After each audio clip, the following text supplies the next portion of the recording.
Amaya's essay lands on Ms. Carter's desk, the title bold. Why I Rise.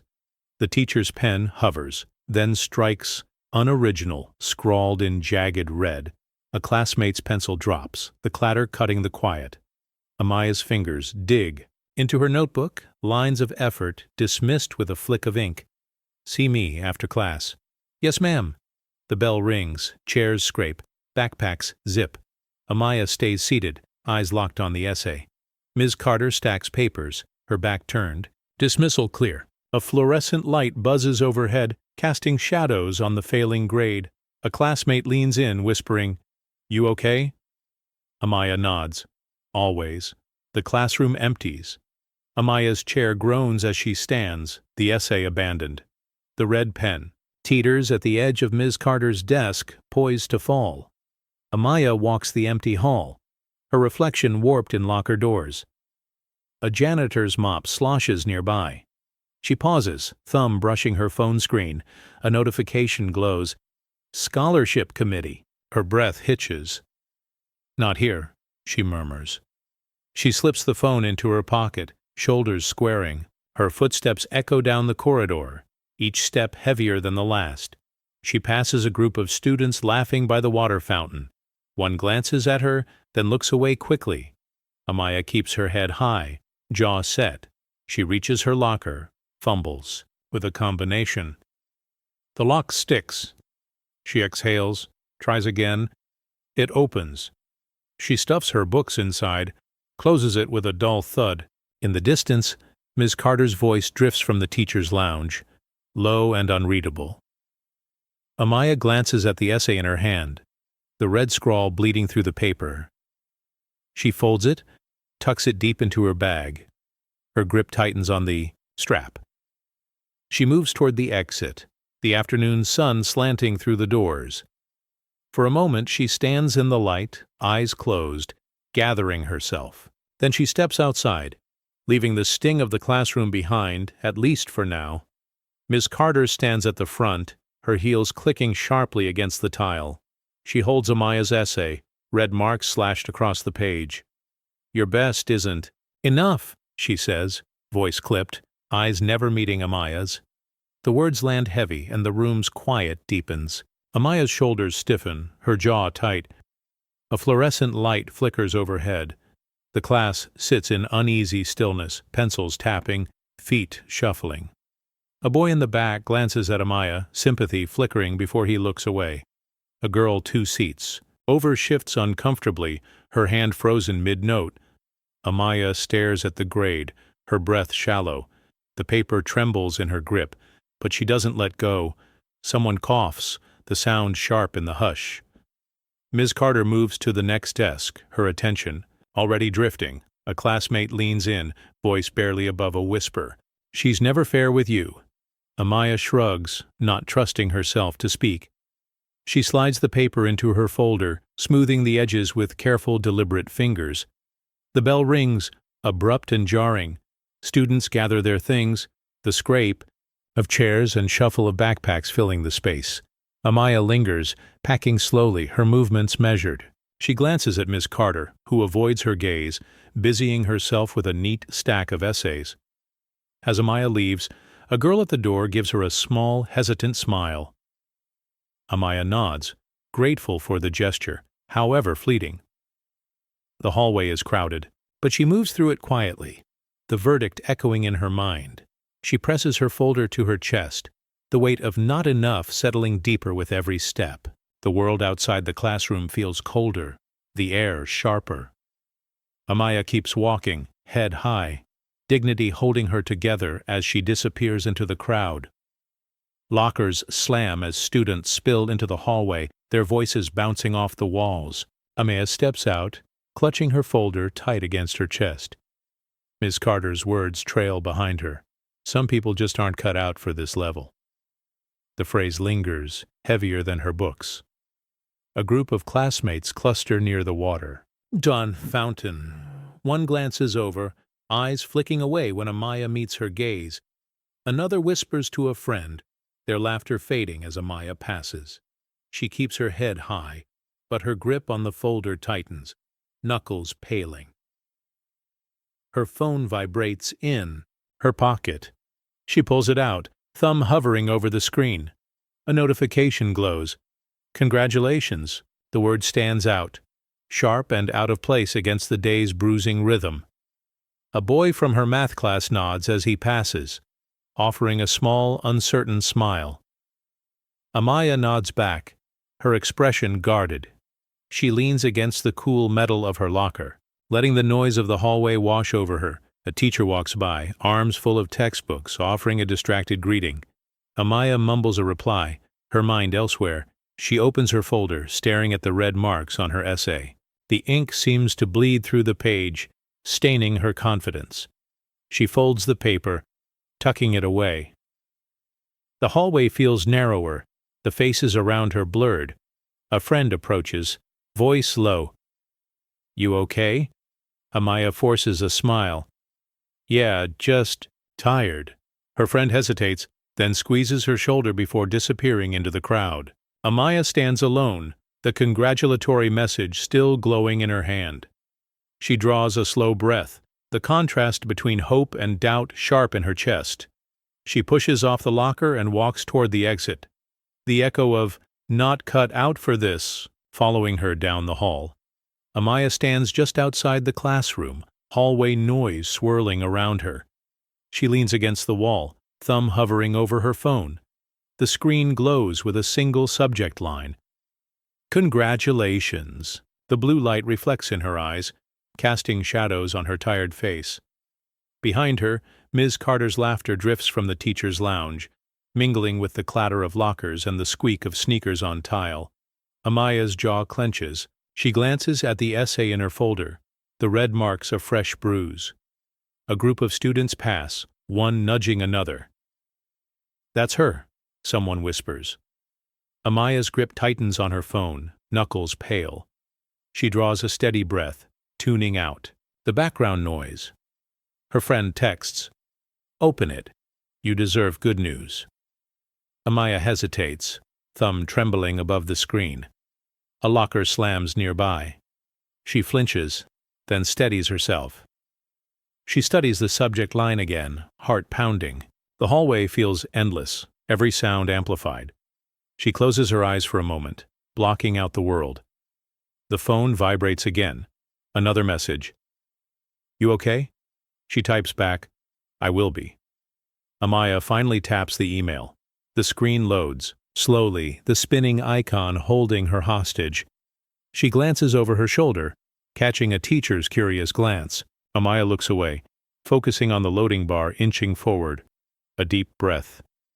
The message appears, but she doesn't read it yet. She holds the phone to her chest, letting the anticipation settle. Around her the hallway empties, voices fading. She stands alone, the glow of the screen the only thing anchoring her. She opens her eyes, reading the first line. Her lips part in disbelief, hope flickering in her expression. The camera pulls back, framing her in the blue light, poised on the edge of something new.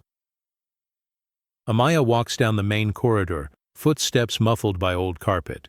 Along the walls, rows of framed portraits stare out principals, valedictorians, alumni with polished smiles.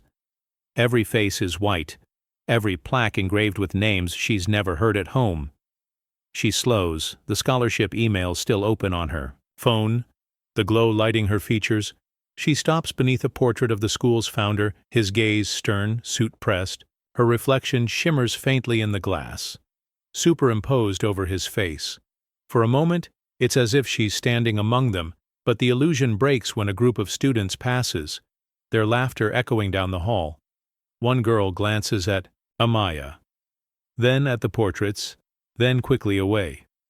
A teacher walks by, arms full of folders, offering a brisk nod.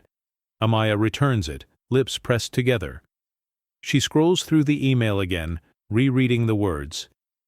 "We are pleased to award you." Her breath catches, pride and disbelief warring in her chest. She lifts her phone, snapping a photo of the wall. The flash draws a few curious looks. Someone whispers, "What's she doing?" Amaya lowers her phone, tucking it away. The question lingers, but she doesn't answer. A janitor pauses, mop in hand.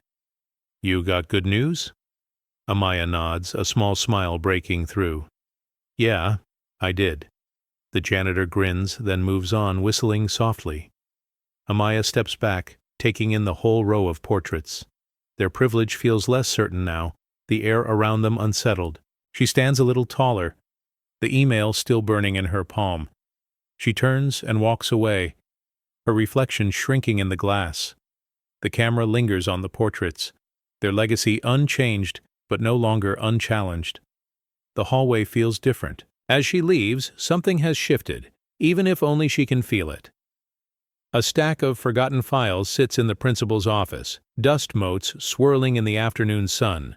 The secretary flips through the folders, searching for a student record, and pauses at a yellowed envelope wedged between reports. She frowns, sliding it free. "This looks old," she mutters, handing it to the principal. He opens it, brow furrowing, as he reads. The words are sharp, penned in blue ink. I was never seen, just graded. The letter is signed by a black alum, dated years ago. The principal's fingers tense around the page. He glances at the door, then rereads the letter, lips pressed in a thin line.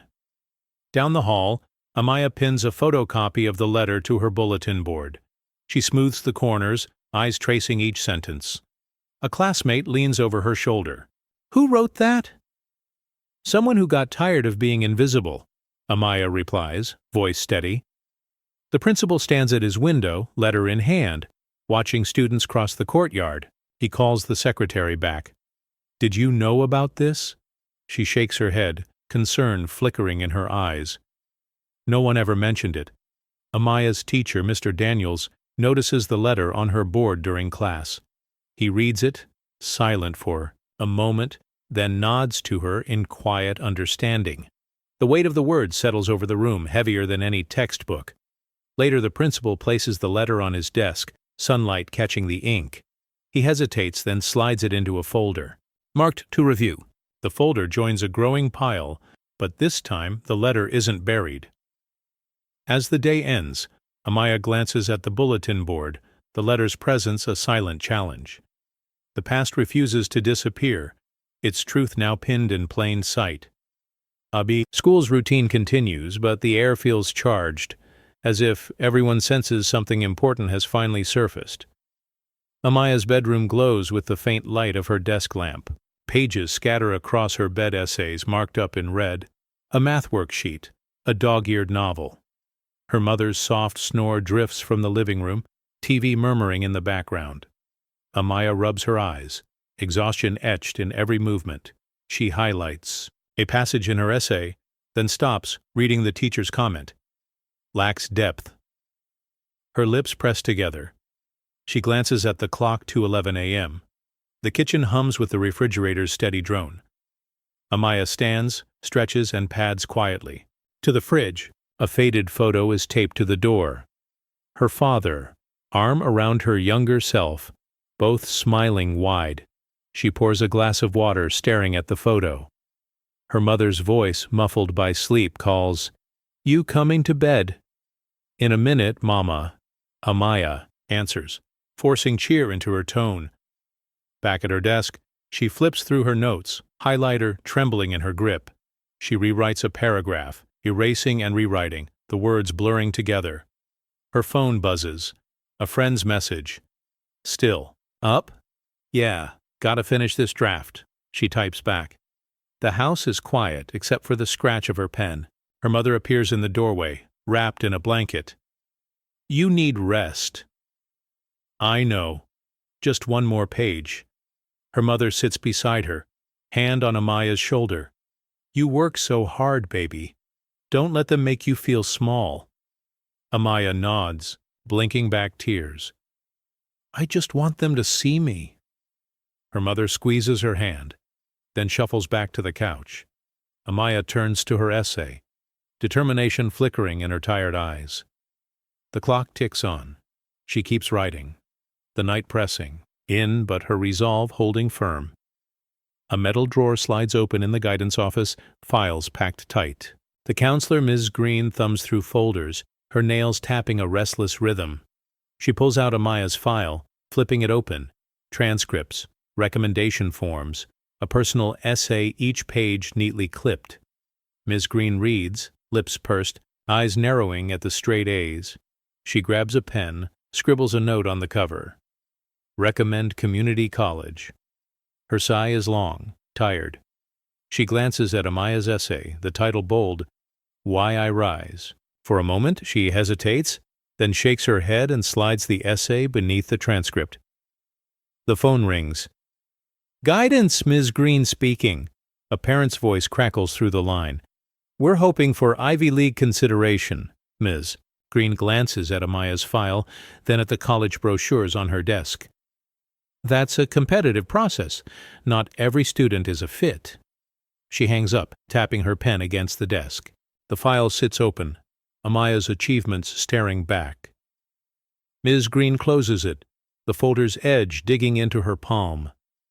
In the hallway, Amaya waits on a bench, backpack at her feet. She watches Ms. Green through the glass, trying to read her expression. The counselor finally opens the door. Come in, Amaya. Amaya sits, hands folded tight. Ms. Green offers a thin smile. Let's talk about your college list. I want to apply to Yale. Amaya says, voice steady. Ms. Green pauses. That's ambitious. Have you considered local options? Amaya's jaw sets. I know what I want. Ms. Green nods, jotting something in her notes. We'll see what's possible. Amaya stands, gathering her things. She leaves the office, determination burning beneath her calm. Ms. Green files the folder away, the words, not Ivy material, echoing in her mind as the drawer shuts with a dull thud.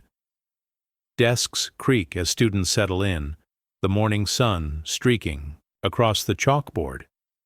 Amaya sits near the window, her essay tucked away. Miss Carter strides in, arms full of papers. She begins handing back assignments, her gaze lingering on Amaya's desk just a beat too long.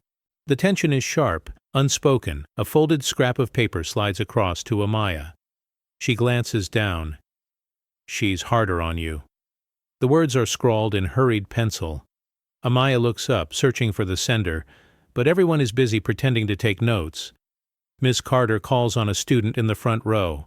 What's the theme of the reading? The student stammers, unsure. Miss Carter's lips tighten, but she moves on. When Amaya's turn comes, her answer is met with a flat, "That's not what I was looking for." A boy in the back shifts, in his seat, glancing at Amaya, then away. Another girl chews her pen, eyes darting between Miss Carter and the clock. The air grows heavy with unease. Amaya crumples the note in her palm, jaw clenched. She tries to focus, but Miss Carter's voice cuts through every thought. "Some of you need to put in more effort," she says, eyes landing on Amaya. The bell rings, shrill and sudden. Students gather their things, eager to escape.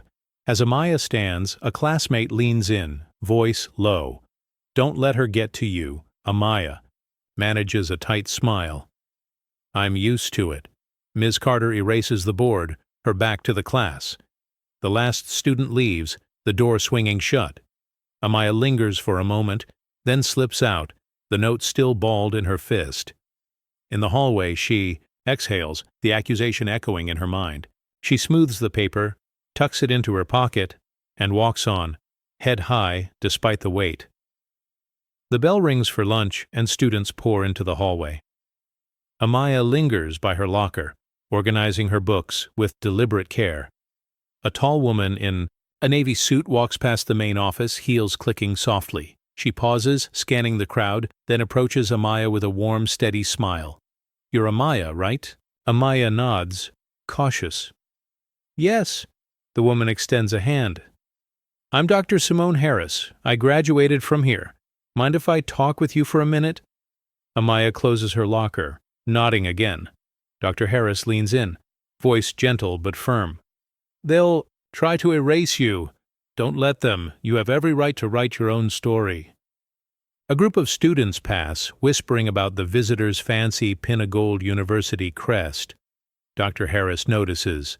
her smile never faltering. "That pin? It's from my doctorate. They told me I wasn't Ivy material either." Amaya's eyes widen. "How did you—" Dr. Harris shrugs. "I worked twice as hard. I learned to trust my voice, even when it shook." Ms. Carter stands by the faculty lounge, watching the exchange with a tight jaw. She turns away, pretending to check her phone, but her posture is rigid. Dr. Harris squeezes Amaya's shoulder. "Remember, you belong in every room you enter. Don't let anyone shrink you." Amaya's grip tightens on her backpack. "Thank you," she whispers. Dr. Harris nods, then disappears into the main office. Amaya stands a little taller, the words echoing in her chest. A friend walks by, nudging her. "Who was that?" "Someone who gets it," Amaya replies, a new resolve in her voice.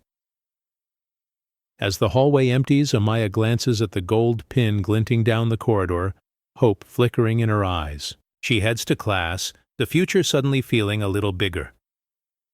A teacher in the English department scrolls through student essays late at night.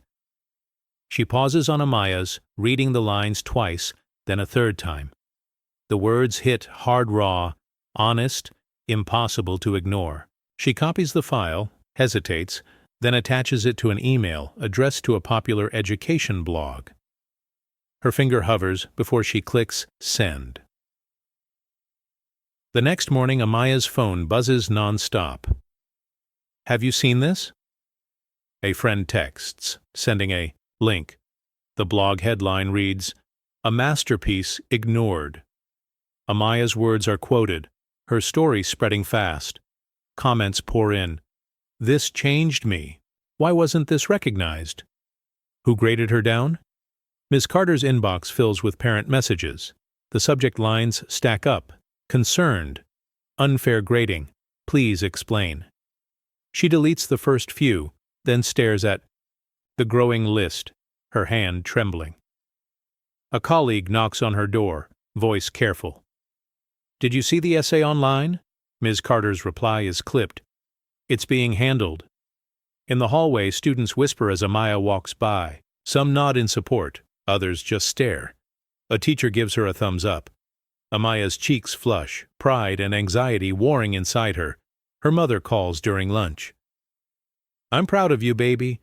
They finally see what I see." Amaya smiles, voice thick. "Thanks, Mom."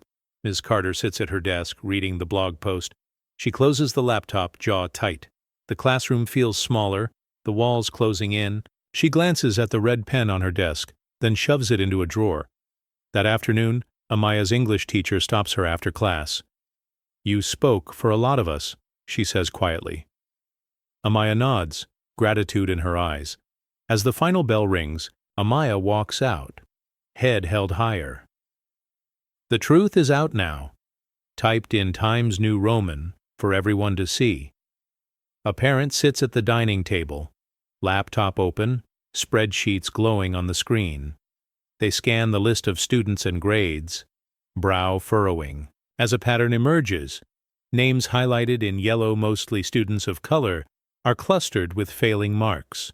The parent prints the sheet, the printers whirring loud in the quiet house. At school, the principal sips cold coffee, eyes fixed on the spreadsheet. The numbers are stark. 80% of low grades belong to black and brown students. He rubs his forehead, tension building. The data is undeniable. Downstairs, Amaya sits in the library, helping a friend with homework. She laughs at a joke, unaware her struggles have become numbers on a page. A teacher passes by, pausing to watch the two girls. The teacher's gaze lingers, thoughtful. The parent arrives at the school office, folder in hand. "I'd like to discuss these grades," they say, voice steady but urgent. The secretary glances at the papers, then nods, signaling for the principal. In his office, the principal reviews the spreadsheet again. He calls Ms. Carter in. She enters, face composed. He slides the printout across the desk. "Can you explain?" "This?" Ms. Carter studies the page, fingers drumming on the table. "It's just how the scores fell," she says, avoiding his eyes. The principal's jaw tightens. It's more than that. Ms. Carter shifts in her seat, defensive. I grade by the book. Outside, students gather for lunch, unaware of the conversation behind closed doors. Amaya glances up from her table, sensing a shift in the air. The principal places the spreadsheet in a folder labeled Review. He looks out the window, watching students cross the courtyard, the weight of the numbers settling on his shoulders. In the hallway, a teacher whispers to another, Things are changing. The data has spoken, and the pattern can't be brushed aside any longer. A computer screen glows in a dimly lit classroom. An anonymous Google form titled, Share Your Story, fills with responses. Voices long silenced now type out memories. She called my ideas too radical. I switched schools because I felt invisible. Each entry, a quiet scream. Ms. Carter sits at her desk, the glow of the monitor reflecting in her eyes. She scrolls through the growing list, her fingers trembling. The stapler slams shut, the sound sharp in the empty room. She exhales slowly, the weight of unseen truths pressing down. In the hallway, students whisper as Amaya passes. Some nod in solidarity, others avert their gaze. A teacher pauses, watching the ripple of change with cautious hope. The school feels different, the air charged with unspoken reckoning. A janitor leans against a wall, mop in hand, listening to the murmurs. He shakes his head, a quiet witness to years of overlooked pain. His eyes meet Amaya's briefly, a silent exchange of understanding. The principal receives a printed copy of the testimonials. He reads, lips tightening, the gravity of the moment settling in. He places the papers on his desk, the pile growing, impossible to ignore. Amaya sits in the library, her journal open. She writes, We see you. We are here. The words are a promise, a beacon in the dark. The camera pulls back, framing the school building as dusk falls. Lights flicker on, one by one, illuminating windows where stories once hidden now shine. A thick envelope waits on the kitchen table when Amaya gets home, her name written in careful script. Her mother notices it first, eyes widening. This looks important. Amaya sets down her backpack, hands trembling as she tears it open. A letter slides out, embossed with the seal of a national writing contest. She reads aloud, voice wavering. Congratulations, you've been selected as a national essay finalist. Her mother lets out a joyful laugh, hugging her tight. I knew they'd see you, baby. I always knew. Amaya's phone buzzes with messages from friends. You did it! So proud of you. She grins, tears pricking her eyes. She glances at the framed photo of her father on the mantel, whispering, We did it. At school, Ms. Carter receives a copy of the announcement in her mailbox. She holds the letter, red pen hovering above it, unsure what to write. For once, she leaves the page untouched. She leans back in her chair, the springs creaking, a rare uncertainty crossing her face. In the hallway, Amaya's English teacher catches her by the lockers.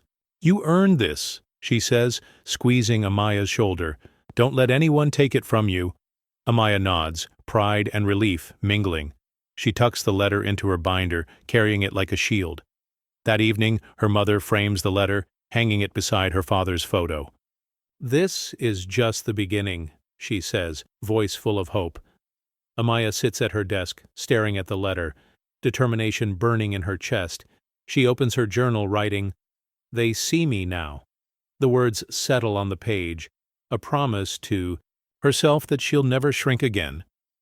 News vans line the curb outside the school, antennas rising like question marks against the sky. Reporters gather by the entrance, microphones in hand, eyes scanning for a glimpse of Amaya. Students cluster on the steps, some craning their necks, others ducking away from the cameras. A journalist calls out, Amaya, how does it feel to be a finalist? Amaya pauses, backpack slung over one shoulder. She meets the reporter's gaze, voice steady. I'm honored. I just want my work to speak for itself. Social media buzzes, hashtags trend. Let her rise. Ash see Amaya, Ash grading justice. Screenshots of her essay circulate. comments stacking up. This is what excellence looks like. About time someone noticed. Amaya's phone vibrates with notifications, her friends sending screenshots and encouragement. Inside, Ms. Carter sits at her desk, blinds drawn. She scrolls through news articles, her name mentioned in passing, her grading called into question. Her hand hovers over the mouse, uncertain. She closes the laptop, the room suddenly too quiet. A teacher in the lounge reads a headline aloud. Local student breaks barriers. Colleagues murmur, some nodding, others exchanging uneasy glances. The principal walks by, face unreadable, a folder tucked under his arm. Amaya's mother watches the news at home, pride shining in her eyes. She snaps a photo of the TV screen, sending it to family. "She's on the news," she texts, joy in every word. At lunch, students approach Amaya, some offering high fives, others just smiling. A younger girl whispers, "You give me hope." Amaya smiles, humbled and a little overwhelmed. As the day winds down, the school buzzes with energy and questions. Amaya walks down the hallway, head high, the noise of the media storm swirling around her but never knocking her off balance. She's become more than a headline, she's a catalyst. The boardroom fills with quiet tension as members take their seats, papers rustling, pens poised. The principal stands at the front, a projector humming softly. He clicks a button. The screen lights up with charts and numbers, grade distributions, color-coded by student demographics. A board member leans forward. 80% of failing grades are students of color? The principal nods, voice low. The data is clear. We need to address this. Ms. Carter's chair sits empty at the end of the table, its absence a statement in itself. Another member scribbles in a notebook, crossing out talking points. "We trusted her judgment," she mutters, not meeting anyone's eyes. A parent representative clears his throat. "My son's grades dropped after he transferred to her class. He's not alone." A teacher, voice trembling, adds, "I've seen students lose confidence. They stop raising their hands." The principal glances at the group. "We have a responsibility to every student. We can't ignore this pattern." A heavy pause settles. Someone taps a pen, another shifts in their seat, a vote is called. Hands raise, some quickly, some with hesitation. All in favor of a full review? The motion passes, 5-4. The principal's gavel drops, the sound sharp, final. Afterward, the boardroom empties slowly. The principal gathers the documents, stacking them neatly. He looks at Ms. Carter's empty seat, then out the window at students crossing the courtyard. Down the hall, Amaya walks past the office, unaware of the decision just made. A teacher steps out, offering a nod of quiet respect. The boardroom door closes with a soft click, the echo lingering. For the first time, the numbers haven't been brushed aside. The system has acknowledged what so many have felt for years. Amaya sits at her desk, the house quiet except for the faint hum of the refrigerator. She opens her journal, flipping past pages filled with notes and dreams. Her pen hovers, then she writes, "Why fight if they'll never see me?" The words hang heavy on the paper, a confession she's never spoken aloud. Her phone buzzes with a new message, a photo of her framed finalist letter, her mother's text underneath, "You did this." Amaya smiles, tears pricking her eyes. She glances at the scholarship letter on her desk, sunlight warming the gold seal. She writes again, "Maybe I'm not fighting for them. The thought feels risky, but right." She remembers Dr. Harris's words in the hallway, "You belong in every room you enter." Amaya closes her eyes, letting the memory settle. A knock at her door. Her younger brother peeks in, holding a crayon, drawing. "For you," he says shyly. She takes it, heart full. "Thank you, buddy." She tucks the drawing into her journal, smoothing the page. The essay contest letter catches her eye. She reads the first line again, letting the pride soak in. Her mother calls from the kitchen, "Dinner's ready." "Coming," Amaya calls back, voice lighter. She closes the journal, tracing the words on the cover. "If I try, I lose harder," she whispers, then adds, "But if I don't try, I lose myself." The realization settles in her chest, steady and true. She stands, slipping the journal and letter into her backpack. As she heads to the kitchen, she glances back at her desk. The sunlight lingers on the scholarship letter. A.E. promised that her story is just beginning. The auditorium fills with restless energy, students whispering, teachers lining the aisles. The principal steps to the podium, tapping the microphone. "Today, we honor a remarkable achievement." The room quiets, all eyes shifting to Amaya seated near the front, hands clasped tightly in her lap.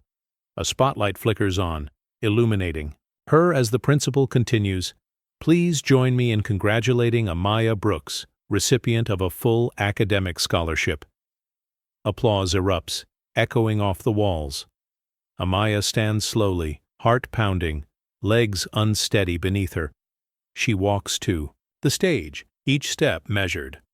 Students watch, some wide-eyed, others exchanging glances. Teachers offer polite smiles, a few clapping more enthusiastically than others. Miss Carter sits rigid in her seat, lips pressed together, gaze fixed on the floor. The principal hands Amaya an embossed envelope, the gold seal glinting under the lights. "You earned this," he says quietly. Amaya nods, voice trembling. "Thank you." A hush falls as she turns to face the crowd. Her friends beam, pride shining in their eyes. A teacher near the back wipes away a tear. Amaya's mother stands at the door, phone raised, capturing the moment. Ms. Carter shifts in her seat, arms folded, jaw tight. The applause fades, replaced by a heavy pause. Amaya meets her teacher's gaze, holding it for a heartbeat before looking away. The principal gestures for Amaya to speak. She steps to the microphone, breath shaky but determined. "I want to thank my family, my friends, and those who believed in me even when it was hard." Her voice steadies. "This is for everyone who was told they weren't enough." She leaves the stage to a standing ovation, the sound swelling around her. The spotlight follows her down the steps, her face aglow with relief and hope. For a moment, the world feels wide open. Amaya stands just off stage, fingers tracing the embossed seal on the envelope. The gold crest catches the light, a small sun in her palm. She exhales, steadying herself as the principal leans in. "You deserve every bit of this," he says, voice low, genuine. She nods, clutching the envelope tighter. A teacher approaches, offering a handshake. "You showed us all what's possible," he murmurs. Amaya's grip is firm, her smile real this time. Behind her, students gather in small groups, some whispering, some watching with open admiration.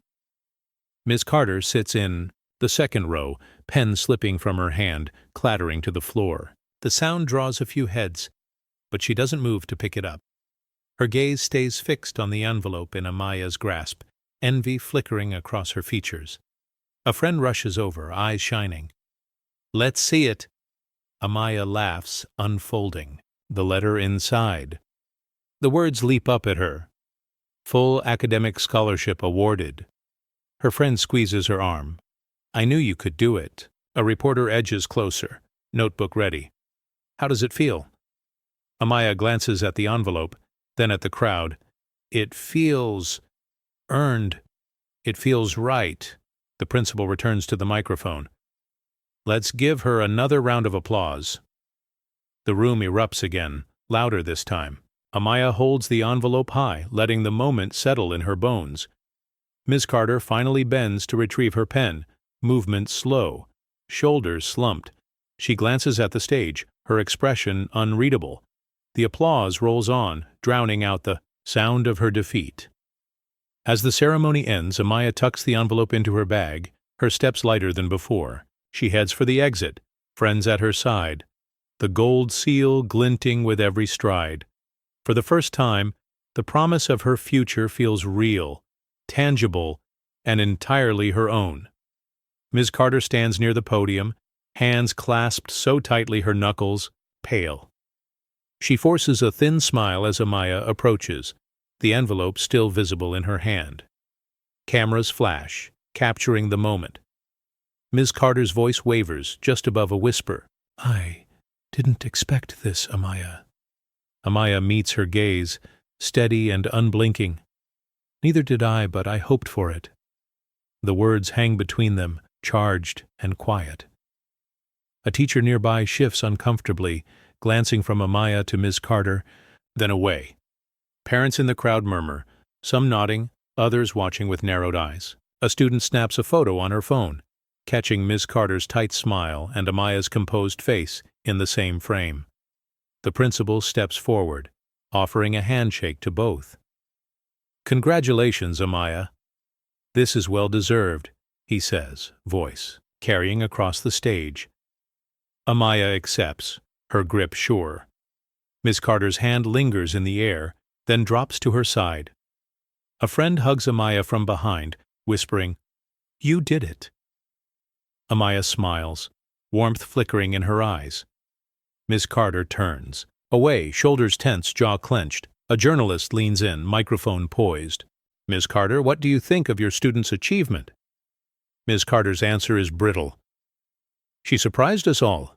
I suppose that's the mark of a true scholar." Amaya's friends gather around her, laughter and pride bubbling up.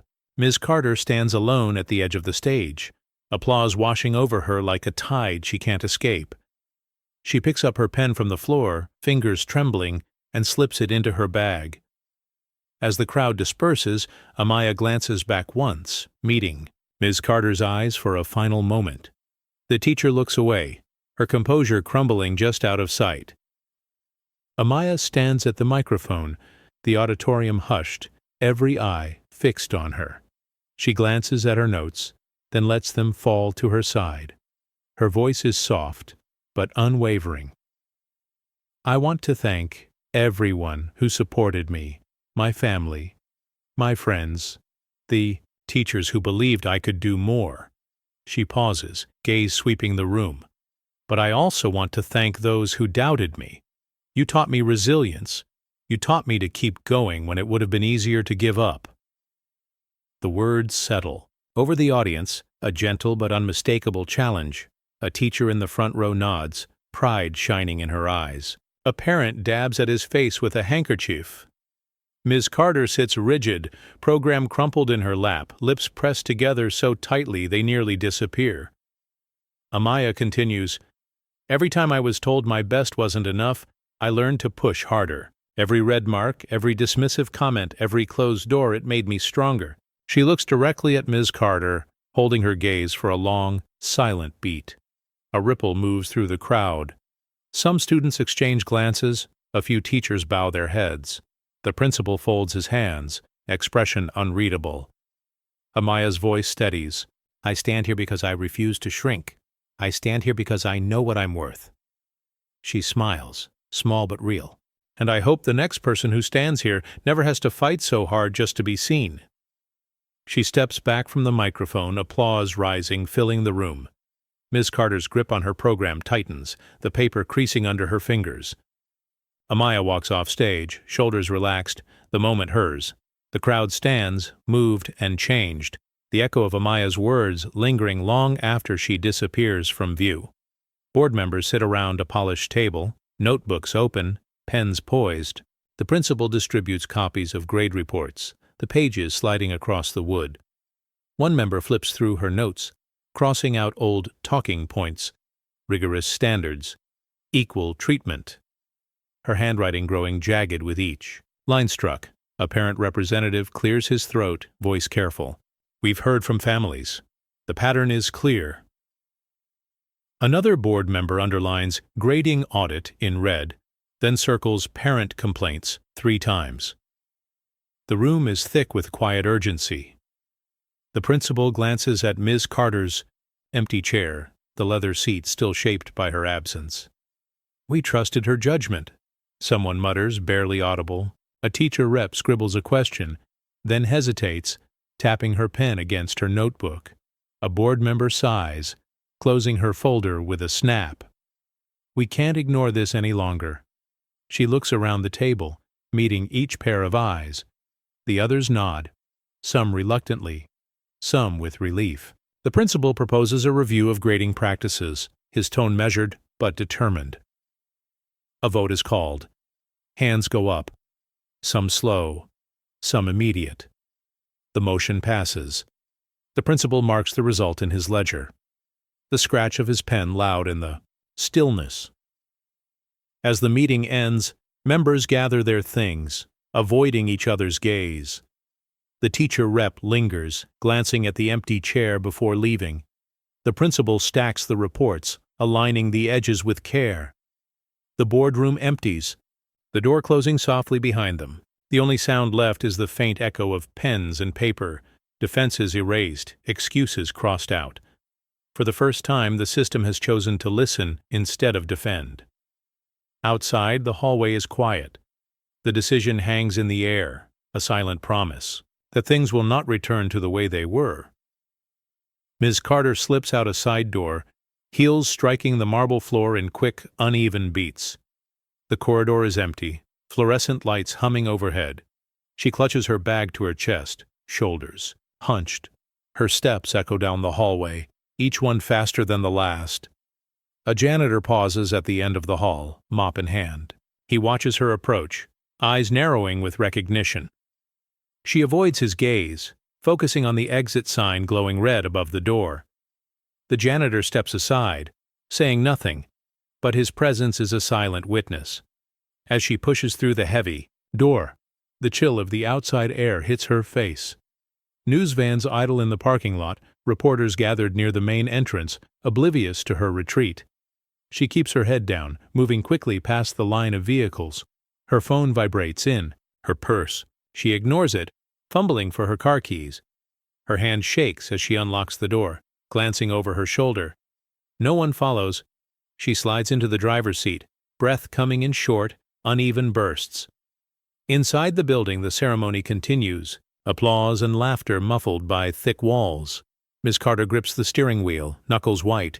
She stares ahead, the dashboard lights flickering to life. Her reflection stares back from the rearview mirror, eyes rimmed with regret. She starts the engine, the radio blaring static before she switches it off. For a moment, she just sits, the world outside moving on without her. The marble corridor, the janitor's silent nod, the cold air, all reminders that her exit went unseen by most, but not unmarked. As she drives away, her figure shrinks in the distance, swallowed by the evening. The school behind her glows with celebration, but her absence carves a quiet void that no one rushes to fill. Amaya stands at the edge of the stage, applause still echoing from her speech. The principal gestures for quiet, but the room's energy lingers, charged and restless. A teacher leans forward in her seat, eyes shining with pride. Students whisper, some recording on their phones, others simply watching, waiting for what comes next. A reporter calls out, "Do you have anything else you want to say?" Amaya steps back to the microphone, voice calm, words measured. "I don't need to yell. The truth is loud enough." The room stills, the statement hanging in. The air, undeniable. Ms. Carter, sitting in her car outside, hears the faint roar of applause through the closed windows. She grips the steering wheel, jaw clenched, unable to drown out the sound. Inside, the crowd rises to its feet, the ovation thunderous, rolling through the auditorium like a wave. A friend rushes to the stage, hugging Amaya tightly. "You did it," she whispers, tears in her eyes. Amaya smiles, relief and pride mixing in her gaze. The principal shakes her hand, voice low. "You changed this place." Teachers gather near the stage, some wiping away tears, others exchanging nods of respect. The board members stand in the back, silent but attentive, their earlier doubts replaced by something like awe. Amaya steps down, her friends surrounding her, laughter bubbling up as they head toward the lobby. She glances back at the stage, the microphone still swaying gently, a symbol of everything she's overcome. Outside, Miss Carter starts her car, the engine rumbling. The sound of celebration follows her down the street, fading only when she turns the corner, leaving the school and its new beginning behind. Inside, the auditorium empties slowly, the echo of Amaya's words lingering, a promise that the truth will always find its voice. The faculty gathers in the library, chairs pulled into a loose circle beneath the harsh glow of overhead lights. The principal stands at the front, laptop open, projecting new grading guidelines onto a whiteboard. "Bias training is now required for everyone," he announces, voice steady, eyes scanning the room for resistance. A teacher in the back shifts uneasily, arms crossed. Another scribbles notes, jaw set in determination. Amaya sits in the front, row as a guest, her presence a quiet reminder of why they're here. The screen's glow reflects in her eyes, a silent testament to change. The principal continues, "We'll be reviewing past grade distributions and making adjustments where necessary." A murmur ripples through the staff. One teacher raises a hand, hesitant. "Will this affect our records?" The principal nods. "If it needs to." A red pen rolls off a desk, clattering to the floor. The sound draws glances, but no one picks. Read up. The meeting moves forward, each new policy point erasing a bit more of the old ways. A guidance counselor leans toward a colleague. "It's overdue," she whispers. The colleague nods, relief and apprehension mingling in his expression. Amaya listens, hands folded in her lap. She watches as teachers sign acknowledgement forms, some with quick strokes, others with lingering hesitation. The principal collects the papers, stacking them neatly, a small but significant ritual. As the meeting ends, staff file out, conversations hushed but hopeful. Amaya stands, meeting the principal's gaze. He offers a nod of gratitude. She returns it, then steps into the hallway, the sound of her shoes soft against the tile. The red pen remains on the floor, forgotten. The screen fades to black, but the promise of accountability lingers, written not in invisible ink, but in every new policy adopted that day. Miss Carter sits alone in her dim living room, the only light coming from a muted television flickering, blue across her face. Her phone lights up on the coffee table schoolboard calling. She stares at the screen, letting it ring, the sound sharp and insistent in the quiet. She reaches for her glass, ice clinking against the sides. Her hand trembles as she takes a sip, gaze fixed on the glowing screen. The call goes to voicemail. She doesn't move to check the message. Outside, children's laughter drifts in through a cracked window, muffled and distant. She turns up the volume on the TV, but the noise doesn't fill the room. The phone rings again, this time a colleague's, name flashing. She lets it ring, jaw clenched. The unanswered calls pile up, each one a reminder of the questions she can't face. A stack of unopened mail sits on the table, letters from parents, notices from the district. She pushes them aside, focus narrowing to the empty glass in her hand. She pours another drink, the ritual familiar, almost comforting. Her reflection in the darkened window is pale and drawn. She presses her forehead to the cool glass, eyes searching the night for something she can't name. The phone lights up once more, the ringtone echoing through the silent apartment. She doesn't answer. Instead, she watches the screen fade to black, the missed calls tallying in the corner. The room grows colder, the isolation settling in like a second skin. Outside, the world moves on. Inside, Miss Carter sits frozen, surrounded by unanswered questions and a silence that grows heavier with every ring. Amaya walks the main hallway, sunlight streaming through tall windows. She pauses before the wall of alumni portraits, rows of faces, all pale and smiling, framed in gold. Today, a new plaque catches her eye. Diversity Scholarship Fund in honor of Amaya Brooks. The brass gleams, fresh and out of place among the old. She steps closer, her reflection merging with the century-old photographs. A teacher stops beside her, offering a gentle nod. "You change things," he says quietly. Amaya smiles, gratitude flickering in her eyes. Students gather nearby, some reading the plaque, others snapping photos. A younger girl whispers, "That's her," awe in her voice. Amaya stands a little taller, shoulders relaxed, pride settling where doubt once lived. Ms. Carter's portrait hangs at the far end, half shrouded in shadow. A maintenance worker dusts the frames, pausing at the new plaque. He glances at Amaya, tipping his cap. "Well deserved," he murmurs before moving on. A group of teachers leads a tour past the wall, pointing out the new addition. "This is what progress looks like," one remarks, voice carrying down the corridor. The students listen, some nodding, others thoughtful. Amaya traces her name on the plaque, the metal cool beneath her fingers. She lets her hand fall, turning away from the wall of old faces. Her friends wave from down the hall, calling her over. As she walks away, the camera lingers on the updated portraits, their legacy no longer unbroken, the line of sameness finally interrupted. The sunlight catches the brass one last time, casting a warm glow across Amaya's name. She disappears into the crowd, her story now part of the school's foundation. The wall stands changed, imperfect but brighter, a testament that the past can be rewritten.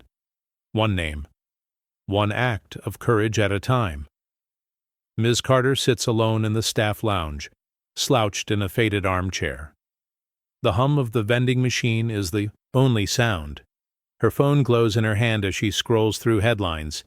Amaya Brooks wins scholarship, school launches grading review, calls for change grow louder. Each article chips away at her composure. She taps a link, watching a clip of Amaya's acceptance speech. The words sting, pride and regret twisting in her chest. She lowers the phone, staring at the cold coffee on the table, untouched since morning. A pair of teachers enter, voices low.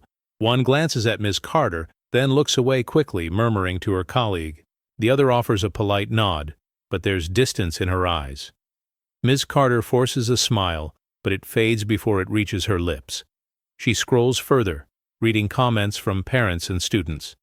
She finally got what she deserved. It's about time someone noticed. The words blur as she blinks back tears, fingers tightening around her phone. A custodian empties the trash, pausing by the door. "You all right, Miss Carter?" he asks, voice gentle. She nods, unable to meet his gaze. "Just tired," she manages. The lounge empties, leaving her with the drone of the vending machine and the glow of her phone. She sets it down, rubbing her temples. The headlines keep coming, each one a reminder that the world outside has moved on, leaving her behind. She glances at the staff bulletin board, now featuring a flyer for bias training and a photo of Amaya smiling with her scholarship letter. Ms. Carter stands, gathering her things, her steps slow and heavy. She leaves the lounge, the door swinging shut behind her, the sound final. Amaya slips into her old classroom after school, the hallway empty, sunlight painting golden stripes across the desks. She carries a small envelope, her handwriting neat and careful on the front. At the teacher's desk she pauses, glancing around as if expecting someone to stop her. The room is quiet, memories thick in the air. She places the envelope on the desk of Ms. Nguyen, the one teacher who always encouraged her. Amaya's hand lingers on the paper, her breath catching. She whispers, "Thank you," the words barely audible. The note reads, "You saw me when others didn't. You gave me hope when I had none left. I'll never forget it." She tucks a pressed flower inside, a small violet from her mother's garden. A janitor pushes his cart past the open door, pausing when he sees Amaya. He nods, offering a gentle smile. "Leaving something special?" Amaya nods, returning the smile. She deserves it.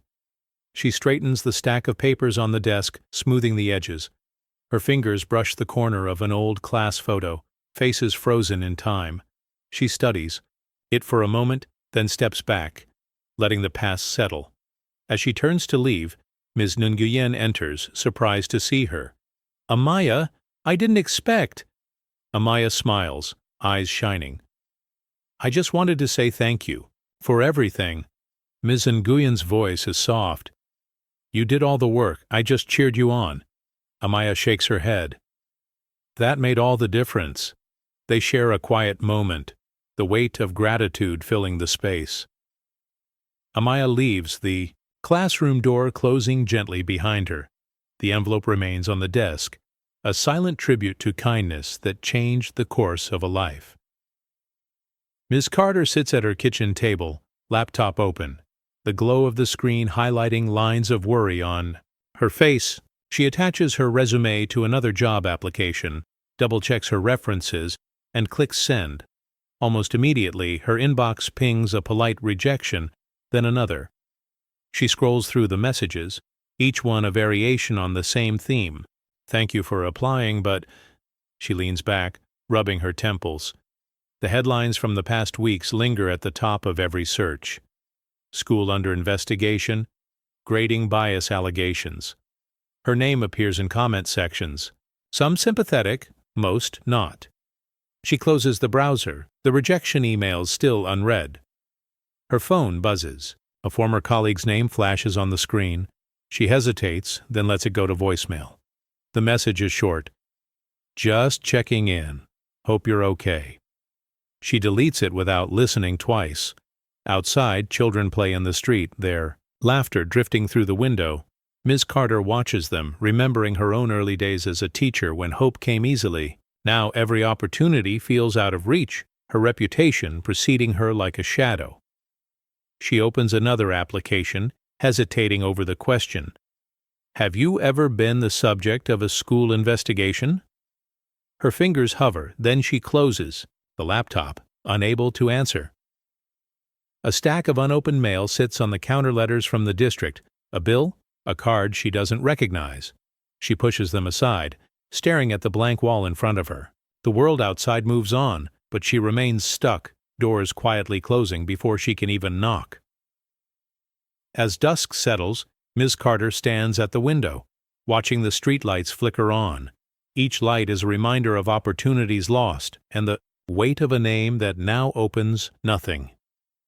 Parents gather in the school auditorium, voices low but determined as they fill the rows. Some clutch printed emails and spreadsheets, others hold hands, united by frustration and hope. The principal stands at the front, clipboard in hand, eyes scanning the crowd with a mix of caution and resolve. A mother steps up to the microphone, her voice steady. "We're here because our children deserve better." Murmurs of agreement ripple through the room. A father in the back raises a folder. "We've seen the numbers. We've seen the patterns. This isn't just about one student. It's about all of ours." The principal nods, listening intently. A teacher sits off to the side, taking notes, her brow furrowed. Another parent, voice trembling with emotion, shares her son's story, how he stopped raising his hand, how his grades dropped after switching classes. The pain is raw, but so is the determination. A board member stands, clearing his throat. "We can't ignore this. The community is speaking." The principal promises a thorough review, outlining steps for bias training and transparent grading. Some parents nod, others press for more. Ms. Carter is absent, her name mentioned only in passing. The focus has shifted, the conversation now about change, not blame. The room feels charged, the collective insistence growing stronger with every testimony. A student speaks last, her voice barely above a whisper. "We just want to be seen for who we are." The auditorium falls silent, the truth of her words settling over everyone. As the meeting ends, parents linger in small groups, exchanging numbers, planning next steps. The principal remains at the front, answering questions, promising action. The community's quiet insistence becomes a force, shifting the school's future one conversation at a time. A local news crew sets up in Amaya's living room, cameras and lights crowding the space. Her mother sits on the couch, hands folded in her lap, family photos lining the mantel behind her. The reporter smiles gently, microphone poised. "Tell us what this moment means to you." Amaya's mother glances at her daughter, pride shining in her eyes. "It means everything. I watched her work late into the night, never giving up, even when it felt hopeless." She pauses, voice thick with emotion. She's shown the world what I've always known. She's brilliant, and she belongs. The reporter nods, jotting notes. What was the hardest part? Her mother's gaze drops to her hands. Seeing her come home defeated, doubting herself, wanting to fix it, but knowing she had to find her own strength. She looks up, determination, clear. But I was always there, cheering her on. Amaya sits nearby, listening quietly. The cameraman pans to her, capturing a shy smile. The reporter asks, "What do you hope comes next?" Her mother answers without hesitation, "I hope the school keeps changing. I hope no other child has to fight this hard just to be seen." A neighbor peeks through the window, waving encouragement. The crew packs up, thanking them for their time. Amaya's mother hugs her daughter tight, whispering, "I'm so proud of you." Later, as the story airs, friends and family call with congratulations. Amaya and her mother watch together, tears and laughter mingling. The interview becomes part of the public record, a testament to pride, struggle, and the power of being truly seen. As the credits roll, Amaya leans her head on her mother's shoulder, both of them knowing this victory is shared. A new plaque gleams in the school hallway, polished brass catching the morning light. The Amaya Brooks Scholarship for Resilience is etched in bold letters, a violet flower engraved beside her name. Students pause as they pass, reading the inscription, some whispering, others snapping photos to share with friends. A teacher leads a group of freshmen on a tour, stopping at the plaque. "This is here because one student refused to give up," she explains. The students listen, some wide-eyed, a few glancing at Amaya's photo beside the plaque. One boy mutters, "She went here?" His friend nods. "She changed things." Amaya visits the hallway with her mother, both pausing in front of the plaque. Her mother runs a finger over the letters, eyes shining. "You did this," she says, softly. Amaya smiles, emotion flickering across her face. A teacher passing by offers a warm nod. "We're proud of you, Amaya." A maintenance worker polishes the plaque, humming as he works. He steps back, admiring the shine. "Looks good," he says to no one in particular, but Amaya hears him and grins. Later, a group of teachers gathers nearby, discussing the next scholarship recipient. "It's about time we honor perseverance," one remarks. Another adds, "Her story will inspire students for years."